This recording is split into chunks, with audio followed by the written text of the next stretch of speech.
అబద్ధ ప్రచారం చేశారు. అట్లాంటిదే ఇప్పుడు ఈ తప్పుడు ప్రచారం. వక్ఫ్ సవరణ బిల్లు వలన ఈ వక్ఫ్ ఆస్తి ఏ హిందువుకి పోదు కదా, ముస్లింకే ఉంటుంది కదా. ఆ కమిటీలో ముస్లింలలో ఎవరైతే ఇంతకాలం అణగారిన వర్గాలు ఉన్నాయో వాళ్ళు వచ్చేది, వాళ్ళకి వెళ్తుంది, వాళ్ళకి సంబంధించినటువంటి సమస్యది. అది జాగ్రత్తగా చూసుకోవాల్సినటువంటి అంశం. దాంతోపాటు ఇంకొక ప్రధానమైనటువంటి అంశం ఏంటంటే, ఈ వక్ఫ్ సవరణ బిల్లు అనేటటువంటి దాన్ని అడ్డం పెట్టి ఇక్కడ రాజకీయంగా మోడీ మీద ఒత్తిడి తేవాలంటే వీళ్ళిద్దరి మీద ఒత్తిడి తేవాలి. అక్కడ నితీష్ కుమార్ మీద ఇట్లాగే మాట్లాడుతున్నారు, ఇక్కడ చంద్రబాబు మీద ఇట్లాగే మాట్లాడుతున్నారు. వీళ్ళిద్దరూ లేకపోతే సపోర్ట్ వచ్చేది కాదని. వీళ్ళిద్దరూ లేకపోయినా అక్కడ బలం ఉంది, వీళ్ళిద్దరూ లేకపోయినా సంపూర్ణ బలం ఉంది.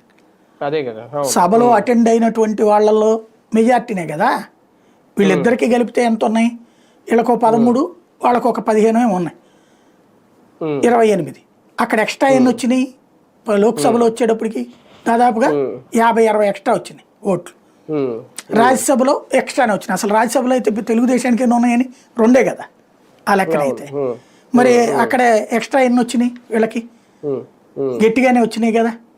కాబట్టి బాబు మద్దతు ఇచ్చినా ఇవ్వకపోయినా ఆటోమేటిక్గా అమల్లోకి వస్తుంది. అందుకే బాబు ఏం చేశారు దీంట్లో తెలివిగా, ఒకటి ఆ సెలెక్ట్ కమిటీకి పంపించాలన్న ప్రపోజల్ తెలుగుదేశం